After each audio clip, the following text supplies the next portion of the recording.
আসসালামু আলাইকুম, ওয়েলকাম করছি দিস ইজ রাসেল ইউটিউব চ্যানেলের পক্ষ থেকে। আমি রাসেল মাহমুদ। স্ক্রিনে একটি কমেন্টস দেখতে পাচ্ছেন। মমিনুল ইসলাম ভাই কমেন্টস করেছেন, লিখেছেন, ভাই আমি একটা গাড়ি কিনতে চাচ্ছি 2004 অথবা 5 মডেলের গাড়ি, এক্স করলা এক্সিও 7.5 লাখের মধ্যে গাড়ি কি পাওয়া যাবে? আর এই গাড়ি দিয়ে মাসে কত টাকা ইনকাম করতে পারবো? আমি নিজেই চালাবো, তবে নিজে ড্রাইভ করার পর মাসে কত টাকা ইনকাম করা যাবে একটু প্লিজ জানাবেন। অসংখ্য ধন্যবাদ মমিনুল ইসলাম ভাই আপনাকে। তো মমিনুল ভাই, অনেকেই এরকম কমেন্টস করে যে এক্সিও 3, 4, 5 মডেলের এই গাড়িগুলো পাবো কি না। তো এখানে আপনি বলেছেন এক্স করলা, তো এক্স করলা 4, 5 মডেলের এগুলি পাবেন, কিন্তু এক্সিও যদি বলেন তো সেক্ষেত্রে এখানে একটু মিস্টেক হয় আপনাদের, বা অনেকেরই মিস্টেক হয়। এক্সিও কিন্তু 4, 5 মডেলের হয় না, কারণ এই এক্সিওটা হচ্ছে পরের মডেলের। এক্সিও বাজারে আসছে বা লঞ্চ হয়েছেই কিন্তু এর পরে 4, 5-এর পরে, 6-এর পরে। 4, 5 মডেলের কিন্তু এক্সিও নাই। টয়োটা করলা এক্সিও জাপানে অক্টোবর মাসের 10 তারিখে 2006 সালে লঞ্চ করা হয়েছিল। এটি ছিল সেডানের একটি নতুন সংস্করণ। এই মডেলটি তখন থেকে বিভিন্ন আপডেট এবং সংস্করণ করা হয়, যার মধ্যে 2013 সালের আগস্টে হাইব্রিড বিকল্প অন্তর্ভুক্ত করা হয়। 2006 সালের অক্টোবরে লঞ্চ করা 10ম প্রজন্মের করোলা সেডানটি সাবনেম এক্সিও, মানে করোলারই সেডান যে মডেলটা সেটার সংস্করণই এক্সিও। তো এটার নাম পরবর্তীতে পরিবর্তন করে এক্সিও রাখা হয়েছে। করোলা মানে এক্স করোলা গাড়িটা কিন্তু 5-এর পরে আর কিন্তু এটা তৈরি করা হয়নি বা বাজারে আসেনি। সেই গাড়িটারই সংস্করণ করে নতুন একটা মানে সাধারণ ডিজাইন চেঞ্জ করে আবার নতুন একটা গাড়ি লঞ্চ করা হয়, সেটা হচ্ছে 2006 অক্টোবরে। সেই গাড়িটি হচ্ছে এক্সিও। তারপরে এটা আরেকটা সংস্করণ করা হয় 2013 মডেলে হাইব্রিড করে। এই বিষয়টা যদি আপনারা এক্স করলা কিনতে চান 5-এর পরের মডেল বা 4-এর পরের মডেল, তাহলে আপনার এক্সিও কিনতে হবে। 2006 থেকে বা 7 থেকে এক্সিও শুরু হয়ে গেছে, তারপর কিন্তু আর এক্স করলা বাজারে আসেনি।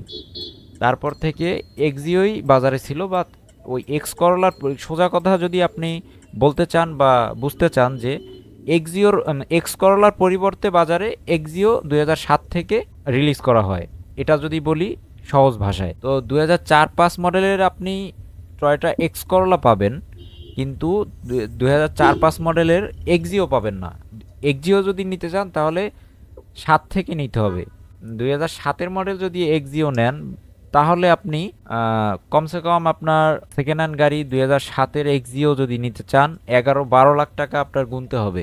আর যদি আপনি 2010-এর এক্সিও নিতে চান তাহলে আপনার 15 লাখ টাকার মতো, 14-15 লাখ 16 লাখ টাকার মতো আপনি গুনতে হবে ভালো কন্ডিশনের যদি গাড়ি নিতে চান। তো এই হলো মূল বিষয়। তো যদি আপনি 4-5 মডেলের গাড়ি নিতে চান তাও কিন্তু এক্স করলা গাড়িটা 7.5 লাখ টাকার মধ্যে পাবেন না। আপনার বাজেট বাড়াতে হবে, 12-13 লাখ টাকার মতো বাজেট রাখতে হবে যদি এক্স করলা গাড়ি কিনতে চান।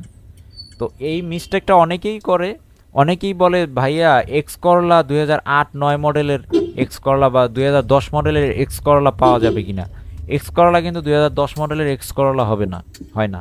আপনি যখনই 2010 মডেলের গাড়ি নিতে চাবেন করলা সেগমেন্টের সে বা করলা লাইন আপের, তাহলে আপনার এক্সিও নিতে হবে। 7.5 লাখের ভিতরে আপনি এক্স করলাও পাবেন না, এক্সিও তো 4-5 মডেল এক্সিও হয় না। এক্সিও নিলে নিতে হবে আপনার 7-এর মডেল থেকে বা 7-এর পরের মডেল থেকে। তো আপনার বাজেট বাড়াতে হবে।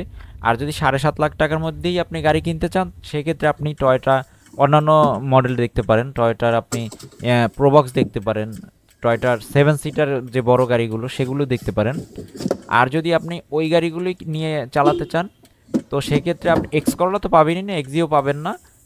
কিন্তু 7.5 লাখ টাকার মধ্যে যদি গাড়ি কিনতে চান তো দুটো ক্যাটাগরির গাড়ি কিনতে পারবেন, প্রিমিয়ারটা পারবেন না।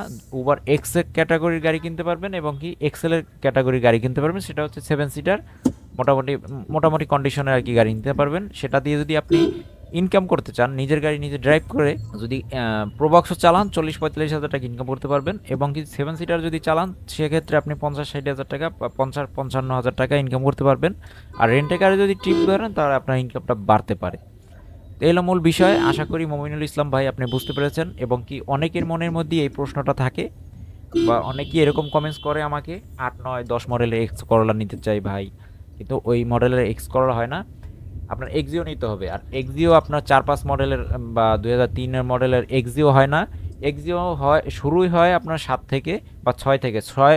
আবার মনে রাখেন এটা 2006 সালের 10ই অক্টোবর রিলিজ করে জাপানে গাড়িটা, এক্সিও গাড়িটা। তো অসংখ্য ধন্যবাদ মইনুল ইসলাম ভাই কমেন্টস করার জন্য। যদি ভিডিওটি দেখে থাকেন অবশ্যই আপনি কমেন্টস করে জানাবেন। আর এই পর্যন্ত যারা ভিডিওটি দেখেছেন, যদি চ্যানেলের সাথে থাকতে চান চ্যানেলটি সাবস্ক্রাইব করবেন, পাশে থাকা বেল আইকনটি ক্লিক করে রাখবেন।